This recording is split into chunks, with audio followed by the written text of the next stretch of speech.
Hello दोस्तों, कैसे हैं। जैसा कि आपने अभी तक देखा कि रानी ने अपने दोनों भाइयों को अपने घर पर बुला लिया है और वो पूरे घर वालों को अपने दोनों भाइयों से डरा कर रखी हुई है। पर दोस्तों, उसने अपने भाइयों को भी झूठ बोलकर यहाँ पर बुलाया हुआ है और पूरे घर वालों को वो धमका रही है अपने भाइयों के ज़रिए। अब दोस्तों, आज आप लोग यहाँ पर देखेंगे कि भाई जो रानी है वो अपने दोनों भाइयों के सहारे से पूरे घर में एक अलग ही दहशत यहाँ पर डरा कर रखी हुई है। उसके बाद में रानी जो है मतलब उसके पास जो है राधिका की सास आती है और राधिका की सास आकर रानी से बोलती है कि मैं तुम्हें इतना विश्वास करके अपने घर पर लेकर आई और अपनी बहू बनाया।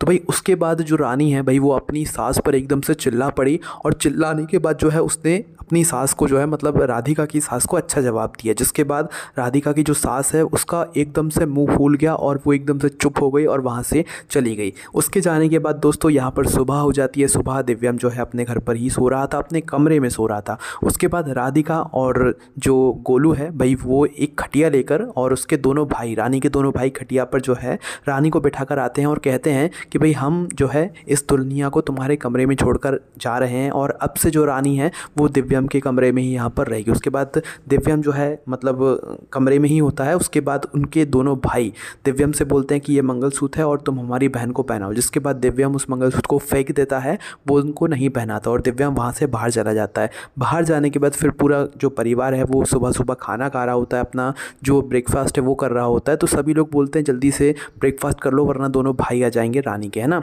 उसके बाद कुछ ही समय बाद दोनों भाई भी आ जाते हैं और दोनों भाई आने के साथ साथ में यहाँ पर दिव्यम भी वहीं पर आ जाता है और बोलता है कि मैं पुलिस को फ़ोन करूँगा, है ना। पुलिस को फ़ोन करते करते जो है यहाँ पर दिव्यम एकदम से रुक जाता है क्योंकि दोनों भाइयों ने इसको एक डंडा फेंक कर मार दिया था और फ़ोन नीचे कर गया। फ़ोन नीचे करने के बाद दोनों भाई आकर फ़ोन उठाते हैं और बोलते हैं कि भाई सारे जो गुंडे हैं, सारे जो पुलिस वाले हैं वो हमारे ही चमचे हैं, तो हम खुद ही फ़ोन लगा देते हैं। इसके बाद जो है दिव्यम के फ़ोन से ही रानी के दोनों भाई पुलिस वालों को फ़ोन लगाने जा ही रहे थे कि रानी आ जाती है उतने में और अपने भाइयों से बोलती कि नहीं भैया ऐसा मत करो वरना जो ये दिव्यम जी हैं ये जेल चले जाएंगे, मतलब इसके होने वाले बच्चे के ऊपर ये गलत असर पड़ेगा और बेइज्जती जो है वो मेरी ही होगी, इसलिए आप फ़ोन मत करो। क्योंकि रानी ने ऐसा इसलिए बोला क्योंकि अगर ये उनके भाई या दिव्यम पुलिस को बुला लेते तो रानी का जो है पूरा भांडा यहाँ पर फूट जाता है ना। उसके बाद में दोस्तों सभी घर वाले जो है वहाँ से उठ जाते हैं और यहाँ पर रानी के दोनों भाई बोलते हैं कि आज रानी यहाँ पर बैठेगी और अच्छे से भोजन करेगी, है ना, मतलब खाना खाएगी, जिससे खाना खिलाएगी राधिका, है ना।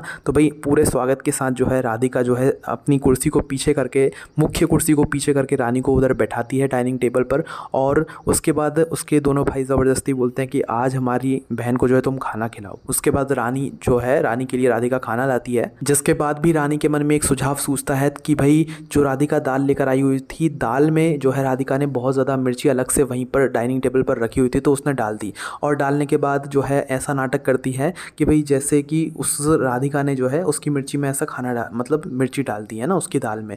उसके बाद वो चिल्लाती है कि भाई ये भैया देखो इसने कितनी मिर्ची डाल कर रखी हुई है। उसके बाद उसके भाइयों ने भी टेस्ट किया, टेस्ट करने के बाद बहुत मिर्ची लगी। उसके बाद उसकी सास भी आई, मतलब राधिका की सास भी, और कहती है कि तुम उसको इस हालत में ऐसी मिर्ची दे रही हो। पर राधिका ने कहा कि मैंने ऐसा कुछ भी नहीं किया है, मैंने ऐसा कुछ भी नहीं किया है। उसके बाद राधिका रानी के जो दोनों भाई हैं उनको जो है राधिका ने यहाँ पर कहाँ पर बिठाया, कुर्सी के ऊपर राधिका को बिठा दिया और बिठाने के बाद क्या करते हैं कि भाई अब तुम जो ये खाना है ये तुम खाओगे, है ना। रानी के दोनों भाइयों ने ज़बरदस्ती जो है जो राधिका है उसको ये मिर्ची वाला खाना खिलाया, बल्कि मिर्ची तो रानी ने मिलाई हुई थी। उसके बाद पूरा खाना ज़बरदस्ती जो है पूरी दाल उसको पिला दी, जिसके बाद राधिका को बहुत मिर्ची लग रही थी, उसे पानी भी नहीं दिया, पानी उसके सामने फैला दिया। उसी समय रानी जो है वो चुपके से किचन में जाती है और सारे पानी के बॉटल्स हटा देती है और दूध को भी हटा देती है। जिसके बाद जो है मतलब सभी लोग चले जाते हैं तो राधिका भी जल्दी से किचन में जाती है और वहाँ पर कुछ पीने के लिए ढूंढती है क्योंकि उसे मिर्ची बहुत लग रही थी, पर उसे कुछ पीने नहीं मिलता, बल्कि उसने रानी को देख लिया था कि वो दूध फेंक रही थी ताकि जो है राधिका दूध ना पी पाए और उसकी मिर्ची जो है शांत ना हो, ना। उसके बाद कुछ ही समय बाद दिव्यम आता है और उसका हाथ पकड़कर, राधिका का हाथ पकड़कर बाहर लेकर जाता है और उसे डाइनिंग टेबल पर बैठाकर गुलाब जामुन खिलाता है ताकि उसकी जो मिर्ची है वो शांत हो जाए। और गुलाब जामुन खिलाने के बाद रानी की नज़र उन पर पड़ जाती है और वो देखकर उनसे जो है बहुत यहाँ पर जलती है। तो इसी तरीके से आज के इस नाटक में आप लोग ये सारी चीज़ें देखने वाले हैं। अब आप क्या सोचते हैं कि राधिका की जो सास है वो कब सुधरेगी, वो कब नहीं सुधरेगी? राधिका ने अपनी सास के लिए कितना कुछ नहीं किया और राधिका जो है इतना कुछ नहीं करती अपनी सास के लिए, पर उसकी सास हमेशा उसका बुरा ही सोचती है। अब आप क्या सोचते हैं, कमेंट्स में बताएं।